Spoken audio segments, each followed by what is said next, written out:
Hello, this is SKV and you are watching Mahindra English.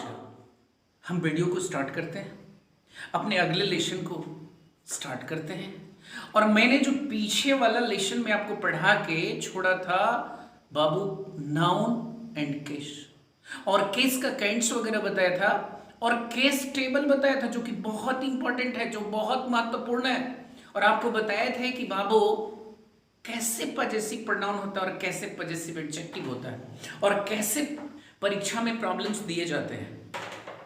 तो ये चीज मैं आपको बताने जा रहा हूं। अब ये देखिए, और पिछला वाला वीडियो नहीं देखे हैं तो देख लीजिए, क्योंकि पीछे वाला वीडियो देखिएगा तब भी आपको समझ में आएगा। चलिए ठीक है, आगे चलते हैं। देखो मेरे बाबू, मेरा कहने का मतलब हुआ कि कभी भी आपको उस दिन बताए थे कि माई सेल्फ होता है, माइन सेल्फ नहीं होता है, आवर सेल्फ्स होता है, आवर सेल्फ नहीं होता है। बाबू मैंने बताया था कि इट सेल्फ होता है, इट सेल्फ्स नहीं होता है। और जानते हैं परीक्षा में यही प्रॉब्लम आपको देता है, लेकिन आपके दिमाग में तो सब कुछ बन गया है कि हमको भारती गुरुजी पढ़ा दिए हैं इट सेल्फ होता है, इट सेल्फ्स नहीं होता है। और बाबू ये भी आप जान चुके हैं कि आवर सेल्फ्स होता है, आवर सेल्फ नहीं होता है, इसलिए अब नहीं गलती करेंगे। और मैंने बताया था कि बाबू जब भी रिफ्लेक्सिव प्रोनाउन हो तो वो सब्जेक्ट के रूप में नहीं होता है, स्टार्टिंग सेंटेंस में नहीं लगता है, स्टार्टिंग वर्ड का काम नहीं करता है, स्टार्टिंग सेंटेंस का वर्ड नहीं होता है, ये भी दिमाग में रखिएगा। तो बाबू देखिए मैंने लिख दिया है माइंड सेल्फ, ये गलत है, आवर सेल्फ जो कि गलत है, आवर सेल्फ्स ये वो भी गलत है, और इट सेल्फ से भी गलत है। और क्या सही है आपको बता दिए, माई सेल्फ होता है, आवर सेल्फ्स होता है, ठीक है। हाँ, योर अगर है तो योर सेल्फ हो सकता है, योर सेल्फ्स हो सकता है मेरे बच्चे। अब आते हैं सबसे जो इंपॉर्टेंट चैप्टर केस में होता है, जरा समझिएगा। जो सबसे इंपॉर्टेंट चैप्टर जो केस में होता है वो बाबू पजेसिव केस होता है। और पजेसिव को कैसे यूटिलाइज करते हैं यही सीखना हमारे लिए बहुत जरूरी है, क्योंकि अगर ये सीख गए तो केस पर आपका कमांड हो गया। और वो तो आपको बेसिक नॉलेज के लिए मैंने पिछला वीडियो में सब बताया है, लेकिन अब एडवांसमेंट यहाँ से शुरू होती है। देखो मेरे भाई, पजेसिव एडजेक्टिव और लिखा हुआ है पजेसिव प्रोनाउन। सबसे पहले मैंने एक ट्रिक बताया था, पजेसिव एडजेक्टिव हमेशा हमेशा नाउन के पहले आता है। फिर से एक बार मैं I repeat Babu, possessive adjective हमेशा हमेशा नाउन के पहले आता है। क्लियर? लेकिन जब पजेसिव, ध्यान दीजिएगा, लेकिन जब पजेसिव प्रोनाउन होता है वो जो होता है हमेशा अकेले आता है। कैसे आता है बाबू? हमेशा अकेले आता है। तो पजेसिव प्रोनाउन जो होता है वो हमेशा अकेले आता है। तो ध्यान रखिएगा बाबू, इसके पहले नाउन नहीं आता है, इन्हें की माइन है और उसके पहले कोई नाउन लगा दे, ऐसा नहीं हो सकता है। लेकिन पजेसिव एडजेक्टिव होगा और अगर अकेले लिख दे वो भी सही नहीं है, क्योंकि लिखेंगे दिस इज माई, माई लिखेंगे दिस इज माई और कुछ नहीं डॉट डॉट दे देंगे तो मेरा सेंटेंस का अर्थ पूरा नहीं करेगा। इसलिए बाबू आपको समझने की कोशिश करना है। तो आप ये समझ गए होंगे कि possessive adjective my dot dot their का प्रयोग नाउन के पहले होता है, लेकिन पजेसिव प्रोनाउन माइन या डॉट डॉट डॉट देयर का प्रयोग नाउन के पहले नहीं होता है। अब देखिए जो प्रॉब्लम होता है उसको समझने की कोशिश कीजिए। करें योर ब्रदर, मेरे भाई ब्रदर क्या है? नाउन है, नाउन के पहले क्या है? एडजेक्टिव होता है। एडजेक्टिव में कौन सा एडजेक्टिव है? पजेसिव एडजेक्टिव है। आ रही बात समझ में? ये पजेसिव एडजेक्टिव है, यानी पजेसिव एडजेक्टिव जो होता है बाबू, पजेसिव एडजेक्टिव में नाउन का होना बहुत जरूरी होता है, ठीक है।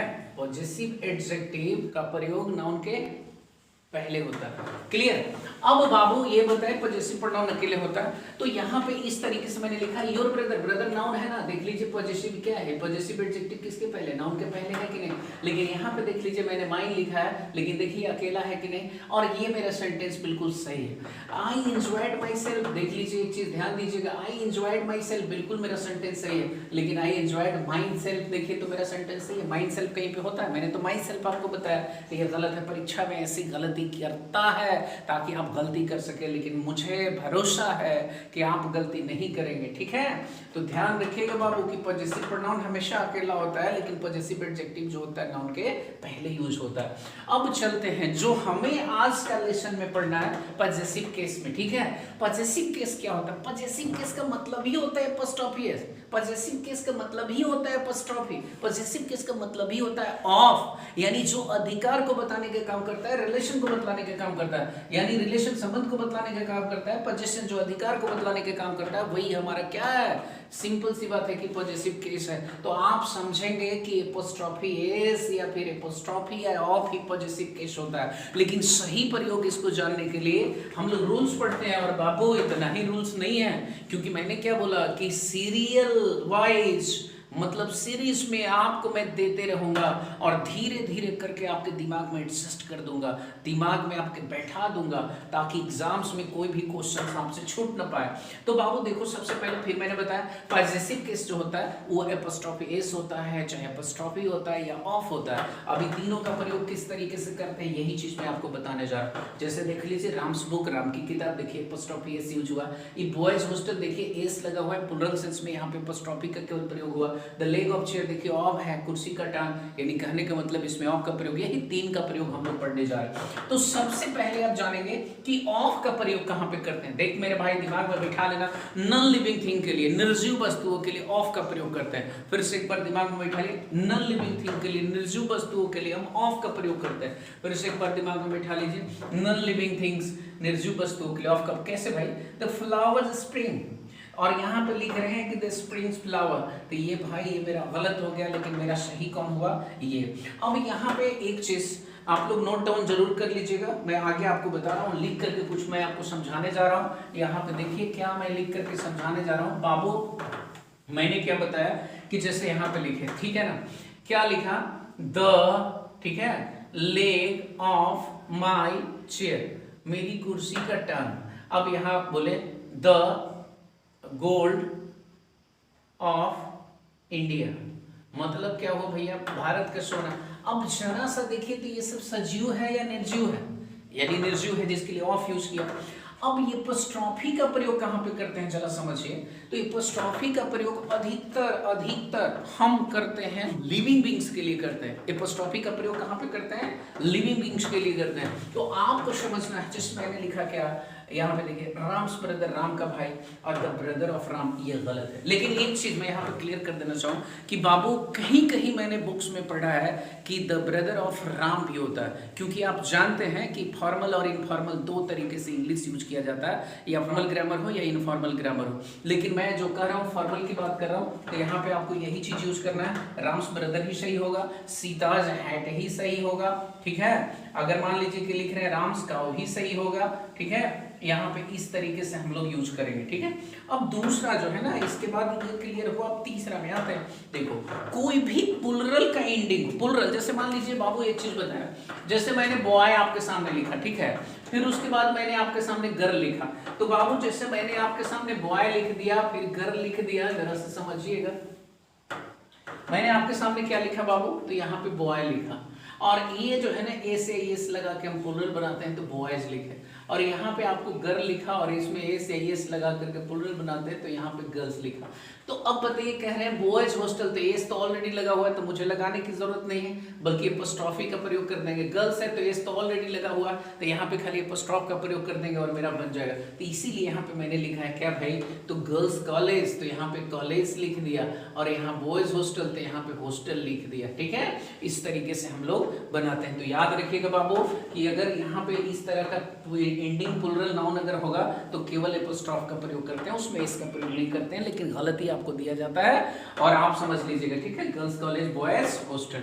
अब देखिए कभी कभी ऐसा होता है कि भाई प्लुरल तो बनाते हैं लेकिन एस या एस लगा के नहीं बनाते, कुछ दूसरे तरीके से, जैसे मैंने आपके सामने लिखा, देखिए तो अब यहाँ पे देखिएगा मैन लिखा हुआ है और यहाँ पे लिखा हुआ है वुमेन। अब प्लुरल हम बना दिए तो मैन का तो मेन बनाते हैं, और वुमेन का क्या बनाते हैं, तो वुमेन बनाते हैं। तो भाई वुमेन्स कॉलेज तो आप जरूर सुने होंगे नाम, ठीक है, वुमेन्स कॉलेज। मेंस पार्लर तो जरूर सुने होंगे, मेंस पार्लर, ठीक है। अब कहने का मतलब क्या हुआ कि जब हम किसी भी शब्द का जो नाउन है अगर हम प्लुरल बनाते हैं लेकिन उसका एस लगा करके हम नहीं बनाते हैं प्लुरल, तो उसका हम जब भी पॉजिटिव केस में बनाएंगे तो हम एपोस्ट्रोफी एस लगा के बनाएंगे, ये बात बनाना चाह रहे हैं। तो मेंस पार्लर होता है और वुमेन्स कॉलेज होता है, तो यहाँ पे वही वुमेन्स कॉलेज। लेकिन यही अगर वुमेन कभी कभी दे देता है ना कि यहाँ पे प्लुरल तो ये हो गया ना, ए में ई एन लगा के बनाते हैं ना, यहाँ पे ए लगा देगा और यहाँ पे भी ए लगा देगा और आपको एरर देगा, और एरर देगा, वही गलती गलती हो जाएगा।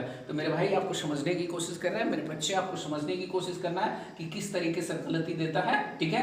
अब देखिए कभी भी किसी कंट्री का नाम आपके सामने आ जाए, कंट्री का नाम समझ रहे हैं ना, मान लीजिए कि किसी भी देश का नाम आ जाए या फिर किसी जगह का नाम आ जाए, ये एक ऐसा चीज है जो कि आपको समझना है। तो जब कंट्री का नाम आ जाए या फिर किसी प्लेस का नाम आ जाए, यानी किसी स्थान का नाम आ जाए, तो इसमें जानते हैं क्या होता है, दोनों यूज होता है। अगर आप चाहें तो एपोस्ट्रोफी एस का भी प्रयोग कर सकते हैं और अगर आप चाहें तो ऑफ का भी प्रयोग कर सकते हैं, और दोनों सही माना गया। जैसे मैंने बोला भारत की जनसंख्या, तो यहाँ पे द पॉपुलेशन ऑफ इंडिया लिखते हैं और सीधे भी लिख सकते हैं इंडियंस पॉपुलेशन। तो कहने का मतलब क्या हुआ, देश की जनसंख्या, तो कंट्रीज पॉपुलेशन भी लिखते हैं और फिर लिखते हैं द पॉपुलेशन ऑफ कंट्री। उसी प्रकार से यहाँ पे मैंने एग्जांपल दिया है कि इंग्लैंड हिस्ट्री मतलब इंग्लैंड का इतिहास, और फिर मैंने लिखा है इंडियंस फॉर्चून मतलब भारत का भविष्य। और इस तरीके से अगर आप चाहें तो लिख सकते हैं द हिस्ट्री ऑफ इंग्लैंड, फिर भी मेरा सेंटेंस सही होगा। द हिस्ट्री ऑफ इंग्लैंड में क्या होगा, मेरा सेंटेंस सही होगा, ठीक है ना। और इंडियाज फ्यूचर में लिखेंगे द फ्यूचर ऑफ इंडिया, तो ये भी मेरा सेंटेंस सही होगा। हाँ बाबू, तो क्या कर रहे थे, अब अगला में जरा सा देख लीजिए कि यहाँ पे जो लिखा हुआ है कंट्री और प्लेस नेम, तो कंट्री और प्लेस का नाम रहेगा। तो देखिए इसमें क्या फंडा है, कंट्री और प्लेस में मान लीजिए कंट्री नेम है यानी देश का नाम है या कोई स्थान है, तो उसमें आप चाहें तो एपोस्ट्रोफी एस का भी प्रयोग कर सकते हैं और अगर आप चाहें तो ऑफ का भी प्रयोग कर सकते हैं। जैसे मैंने बोला क्या कि इंग्लैंड्स हिस्ट्री, तो इंग्लैंड्स हिस्ट्री का मतलब क्या हुआ, मतलब इंग्लैंड की इतिहास, लेकिन दूसरे तरीके से भी इसको यूज कर सकते हैं, the history of England. India's Fortune, देखिए यहाँ पर मैंने क्या लिखा है, इंडियाज फॉर्चून, इंडियाज फॉर्चून की जगह पर द फॉर्चून ऑफ इंडिया, यानी कि आप इस चीज में क्या सीखे कि कंट्री और प्लेस का नाम होगा तो एपोस्ट्रोफी एस का भी प्रयोग कर सकते हैं और ओएफ ऑफ का भी प्रयोग कर सकते हैं। तो ओवरऑल मैं समझता हूं कि आप सब कुछ समझ रहे हैं। अब देखिए यहां पे क्या लिखे हुए हैं, यहां पे मैंने लिखा है पर्सनिफाइड थिंग्स।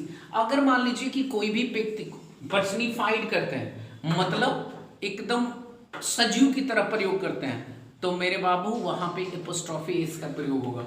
जैसे देखिए deaths IC hand, fortunes favour, यानी कहने का मतलब है कि ये सब कुछ वर्ड्स हैं जो आपको याद कर लेना पड़ता है, ठीक है ना, और याद कर लीजिएगा।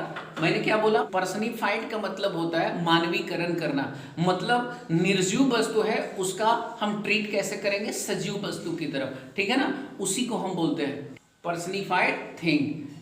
करे पृथ्वी करा रहा है, तो पृथ्वी करा रहा है, आप सोचने वाली बात है भाई, पृथ्वी करा रहा है, पृथ्वी कोई जीव है, कोई सजीव वस्तु है लेकिन कर है, तो वहां पर्सनिफाइड किया गया, पृथ्वी को हम लोग सजीव बता रहे हैं। उसी तरह से टाइम एक्सप्रेसिंग अगर वर्ड्स है, टाइम एक्सप्रेसिंग वर्ड समझते हैं ना, टाइम एक्सप्रेसिंग वर्ड्स जैसे आप वीक बोलते हो, मंथ बोलते हो, डे बोलते हो, आवर बोलते हो, ये सब क्या है, टाइम एक्सप्रेसिंग वर्ड है। और अगर कहीं भी टाइम एक्सप्रेसिंग वर्ड अगर आपको बाबू मिल रहा है तो ध्यान रखिएगा, ये जो देख रहे हैं ना टाइम एक्सप्रेसिंग वर्ड में, जैसे अ वीक्स हॉलीडे, एक सप्ताह की छुट्टी, तो ये अ वीक लिखे हुए एक सप्ताह, लेकिन देखिए एपोस्ट्रोफ दिए हुए कि नहीं, हॉलीडे, ठीक है, टुमारोज प्रोग्राम। अब यहाँ पे अगर प्लूरल सेंस में लिख रहे हैं 5 डेज तो केवल एपोस्ट्रोफ लगेगा, 6 डेज तो खाली एपोस्ट्रोफ लगेगा, जैसे 5 डेज लीव, 6 डेज जर्नी, याद रहेगा।